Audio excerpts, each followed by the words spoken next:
जय जय जय श्री सीताराम। जय जय जय श्री सत्य सनातन धर्म की जय हो। श्री सीताराम, श्री सीताराम। हर हर महादेव, हर हर महादेव, घर घर महादेव। जय बाबा बैजनाथ। शिव महापुराण। ब्रह्मा जी का सती का रूप देकर मोहित होने पर शिव जी का क्रोधित हो उन्हें दंड देना। नारद जी ने श्री ब्रह्मा जी से पूछा, हे प्रभु, फिर इसके आगे की कथा किस प्रकार है, सब मुझको सुनाइए, जिससे मेरे कर्ण प्रिय नहीं बल्कि हृदय स्पर्शी भी हो और इस संसार रूपी भवसागर से पार कर परम पद को दिलाने वाली हो। तथा ब्रह्मा जी ने कहा, हे नारद, आगे की कथा इस प्रकार है। जब श्री शंकर भगवान ने मेरा वध नहीं किया तो तभी सभी देवता खुश हो गए और भगवान शंकर की जय जयकार करते हुए भगवान शंकर की स्तुति करने लगे। तब भगवान शंकर ने खुश होकर मुझसे कहा, हे ब्रह्म, अब निर्भय होकर मेरी आज्ञा से अपना मस्तक स्पर्श करो। मैंने अपना मस्तक छूकर उनको प्रणाम किया। शिव जी मेरे मस्तक पर जा बैठे। इंद्र आदि देवताओं को देखकर मैं शर्मिंदा हो गया। फिर तो मैंने शिव जी की स्तुति की और इस पाप का प्रायश्चित पूछा। शिव जो बोली, समय ने मैंने तुम्हारा रूप कर दिया, उसी रूप से तपस्या करो। रुद्र शीर से जो तुम्हारा इस पृथ्वी में ख्याति होगी तथा तुमसे तेजस्वी ब्राह्मणों के कार्य शुद्ध होंगे। तुमने अपना वीर्य पात कर मनुष्यों जैसा कार्य किया, अतः तुम मनुष्य होकर पृथ्वी पर विचरण करो। जो लोग तुमको इस रूप में देख लेंगे यही कहेंगे, शिव ब्रह्मा के ऊपर बैठे हैं। इससे लोग पर स्त्री गमन भी न करेंगे। और जो 4 बूंदें तुम्हारे वीर्य की पृथ्वी पर गिर पड़ी है, उन 4 बूंदों से 4 मेघ पैदा होंगे जो आकाश में प्रलयकारी होंगे, जिनके नाम समवर्त, आवर्तक, पुष्कर और द्रोण है। ऋषियों को देखते हुए मेघ बनकर आकाश में विचरण करने लगेंगे। तब भगवान शंकर एवं सती शांत हुए। तब भगवान शंकर की आज्ञा से मैंने विवाह का श्रेष्ठ कार्य पूर्ण कराया। देवताओं और ऋषि मुनियों ने शंकर और सती पर फूलों की वर्षा की। उस उत्सव में खुश होकर मुझसे शंकर जी ने कहा, हे तात, तुमने इस विषय में विवाह संस्कार आदि अति उत्तम कराया है, सो इससे मैं तुम्हें खुश हूँ। तुम कोई भी वर मांग लो। तब मैंने शिव जी से कहा, हे भगवान, अगर आप मुझ पर खुश हैं और वर देना चाहते हैं तो आप इसी यज्ञ वेदी पर इसी रूप में सती सहित निवास कीजिए। मैं भी इसी वेदी के पास ही लोकातर्थ तप करूँगा। ऐसे वचन सुनकर भगवान शंकर ने कहे, ब्रह्मा जी, तुमने लोक कल्याण हेतु मुझसे यह वर मांगा, इससे मैं बहुत खुश हूँ। मैं सती सहित यहीं पर सर्वदा निवास करूँगा। यह कहकर भगवान सदाशिव ने दक्ष से भी सती सहित विदा मांगी। तब सहर्ष ही दक्ष ने प्रसन्न चित्त शिव को विदा की अनुमति दे दी।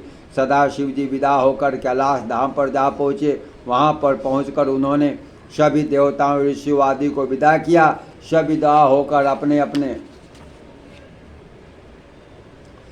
धाम को चले गए। शिव जी प्रसन्न चित्त होकर हिमालय पर विहार करने लगे। शंभु के सती के साथ होने वाला विवाह मैंने तुम्हें सुनाया। द्वैसाख्यान को विवाह के पूर्व वेदी पर बैठकर इसको सुनेंगे। उनके सभी कार्य बिना बाधा के संपन्न होंगे। कन्या इसको सुनकर अति सुख का अनुभव करेगी और सौभाग्यपूर्ण एवं शील साध्वी गुणों से युक्त और पुत्रवती होगी। प्रेम से बोलिए श्री शंकर भगवान की जय, माता पार्वती की जय। जय जय जय श्री सीताराम। हर हर महादेव। नारद जी बोले, हे पितामह, जो अभी सती का आख्यान सुनाया है उसमें शिव जी को विवाह को मैंने भली भांति सुना है। इससे आगे शिव जी के मंगल करने वाले चरित्रों का वर्णन कीजिए। तब ब्रह्मा जी बोले, हे नारद, सती ने कैलाश धाम पर पहुंचकर वनों की आज्ञा दे दी, तुम सब आश्रम में दूर पहुंचकर निवास करो। जब मैं स्मरण करूं तो आ जाना। नंदी आदि गण अपने स्थान पर चले गए। तब एकांत पाकर शिव जी सती के साथ रमन करने लगे। कभी भगवान शंकर जी सती को फूलों की माला पहनाते तो कभी जब सती दर्पण में अपना मुख देख रही होती उस समय चुपके से पीछे से आकर सती के मना करने पर भी सती के कुंडलों को हाथ लगा देते। इस प्रकार भगवान शिव शंकर जी कभी सती से दूर न जाते और इधर उधर ही चुपके से जाकर सती के साथ क्रीड़ा करते।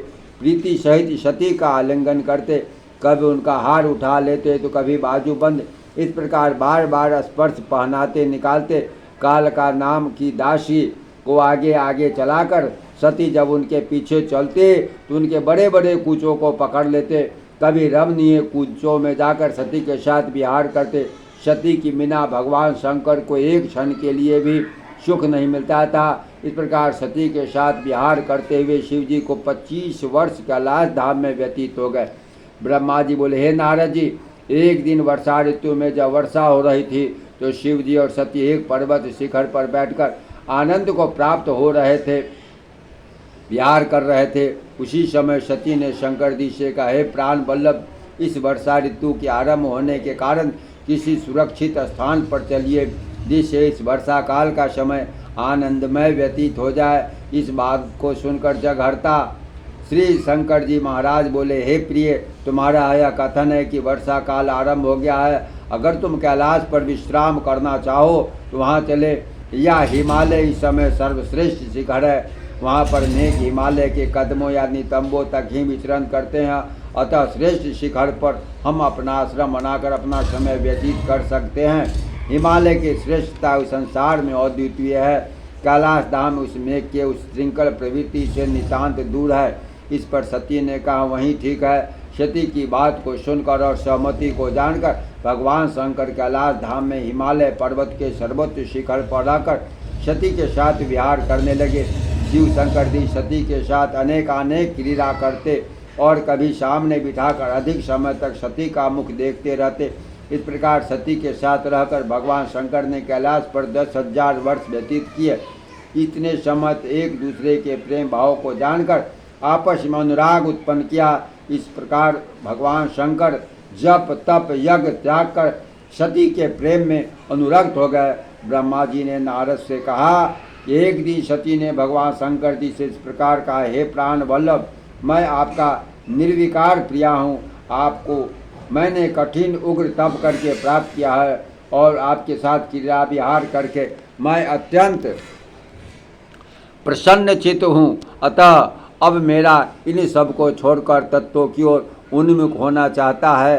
हे त्रिलोचन, यह सांसारिक जीव इस संसार रूपी भवसागर को पार कर आपके परम पद को किस प्रकार प्राप्त करना चाहता है यह सब मुझको सुनाइए, जिससे मेरे हृदय को खुशी हो। सती की इस बात को शंकर जी हृदय में बहुत प्रसन्न हुए और सती से प्रकार कहने लगे, हे प्रिय, तुमने संसार के जीवों के मोक्ष के लिए जो प्रसंग किया है वह अति उत्तम है। हे महेश्वरी, चिंतन ही परम तत्व है, दूसरा तत्व ब्रह्म स्मरण है। इन तत्वों के अलावा इन सांसारिक जीव के उद्धार के लिए वही है। इन दो तत्वों को कोई विरला ही जानता है, ऐसा कोई भी त्रिलोक में नहीं। यदि है तो मैं उसका दास हूँ, परंतु मैं तुमको बतलाता हूँ कि ब्रह्म तत्व से परे हैं। भक्ति ही विज्ञान की जन्मदाता अथवा माता है। भक्ति का विरोध करने वाला कभी भी विज्ञान की श्रेष्ठता को नहीं पा सकता। मैं उसी भक्ति के वश में हूँ। भक्ति भी दो प्रकार की होती है, सगुण भक्ति और निर्गुण भक्ति। इसमें दोनों ही भक्ति श्रेष्ठ है। इन दोनों भक्ति के भी भेद हैं। इन दोनों को 6 भक्ति में विभक्त किया है और उन 6 को भी विद्वान और शास्त्रों ने अनेक भेदों में विभक्त किया है। उनमें जो भक्ति के अंगों का वर्णन है मैं तुमको कहता हूँ, ध्यान से सुनो। श्रवण, कीर्तन, स्मरण, सेवन, दास्य भाव, अर्चना, वंदना, संख्यता तथा आत्मसमर्पण पर इन भक्ति के सभी गुणों में विशेषता है, परंतु अधिक फलदायक यह कलयुग में ही होती है। इनकी प्रत्यक्षता से ही मैं इसके वश में हूँ। संसार में जो मेरी भक्ति करता है मैं सदैव उसकी सहायता करता हूँ। उसको अनेकानेक विघ्नों का अंत करके शत्रुओं का विनाश करता हूँ। इसलिए ही मैंने अपने तीसरे नेत्र से काम को भी भस्म कर दिया था। भक्ति के लिए ही मैंने रावण का त्याग कर दिया था। रावण का कुछ भी पक्षपात नहीं किया। इस भक्ति के कारण ही मैंने नंदीश्वर से व्यास क्रांति के बाहर दंड दिलवा दिया था। उससे अधिक मैं तुमके क्या उपमा दूँ। मैं पूर्णतः भक्ति करने वाले भक्त के वश में हूँ। एक बार तो होनी को भी वश में होने के कारण मैं उसको टाल देता हूँ। भक्ति की ऐसी अपार महिमा को सुनकर दक्ष पुत्री सती बहुत ही खुश हुई और शिव जी को भक्ति पूर्वक सती ने प्रणाम किया। इसके बाद सती ने शंकर भगवान से पृथ्वी लोक में जीव का उद्धार की बात पूछी। जप तप यज्ञ शास्त्र इत्यादि के महिमा का ज्ञान श्रवण किया। ज्योतिष शास्त्र सामुद्रिक शास्त्र वेद वेदांत के भेद भी ग्रहण किए। इस प्रकार सती को अनेकानेक तत्व की महिमा का ज्ञान कराया, जिससे सती बहुत ही खुश हुई। इस प्रकार अनेकों जगहों पर विहार करते हुए भगवान शंकर और माता पार्वती विचरण करते थे। प्रेम से बोलिए भगवान श्री शंकर भगवान की जय, माता पार्वती की जय। जय जय जय श्री सीताराम, जय श्री राम जय श्री राम, जय श्री राम जय श्री राम, श्री राम जय जय राम, श्री राम जय जय राम। हर हर महादेव, हर हर महादेव, हर हर महादेव, हर हर महादेव, हर हर महादेव, हर हर महादेव। घर घर महादेव, घर घर महादेव, घर घर महादेव। जय श्री सीताराम, जय जय जय श्री सीता।